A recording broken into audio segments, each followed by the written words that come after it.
Hello friends, welcome to Malar's cookbook. இன்றைக்கி நம்ம எல்லாருக்கும் ரொம்ப பிடிச்ச ஒரு சூப்பரான டிஷ் தான் பார்க்க போகிறோம். அது என்னென்னா கொத்து சப்பாத்தி.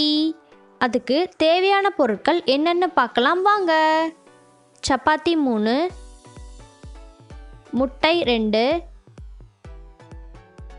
எண்ணெய் 2 டீஸ்பூன், வெங்காயம் 3/4 கப், தக்காளி 1/2 கப், மிளகாய்த்தூள் 1 டீஸ்பூன், கரம் மசாலா 1/2 டீஸ்பூன், சீரகத்தூள் 1/2 டீஸ்பூன்,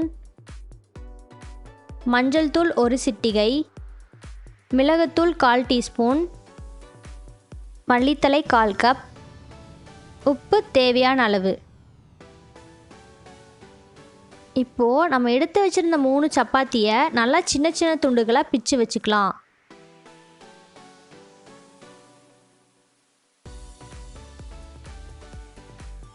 இந்த மாதிரி பிச்சு வச்சுக்கலாம். இப்போது நம்ம ஒரு கடாய் எடுத்துக்கலாம். அதில் 2 டேபிள் ஸ்பூன் அளவு எண்ணெய் சேர்த்திக்கலாம். எண்ணெய் சூடானதும் நம்ம எடுத்து வச்சுருந்த வெங்காயம் சேர்த்தி நல்லா வணக்கி விட்டுக்கலாம். கொஞ்சம் பொன்னிறம் ஆகிற வரைக்கும் நல்லா வணக்கி விட்டுக்கலாம்.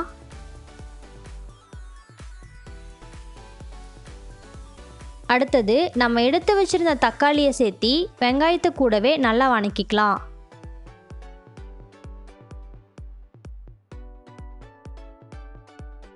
இப்போது வெங்காயமும் தக்காளியும் நல்லா வணங்கிடுச்சு.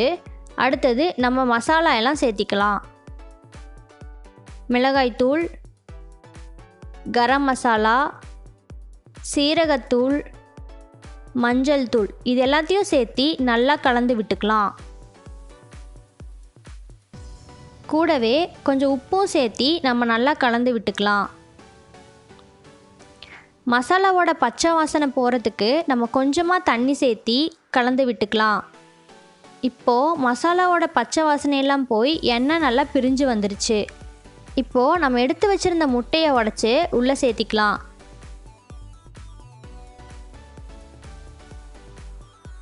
மஞ்சக்கருவை லைட்டாக உடச்சி விட்டுக்கலாம். அடுத்தது நம்ம எடுத்து வச்சுருந்த மிளகுத்தூள் சேர்த்திக்கலாம். கூடவே முட்டைக்கு தேவையான அளவு உப்பு சேர்த்தி கலந்து விட்டுக்கலாம். உங்களுக்கு முட்டை ரொம்ப சின்னதாக வேணும்னா நீங்கள் முட்டை உடச்சி ஊற்றுனதுமே கலந்து விட்டுக்கலாம்.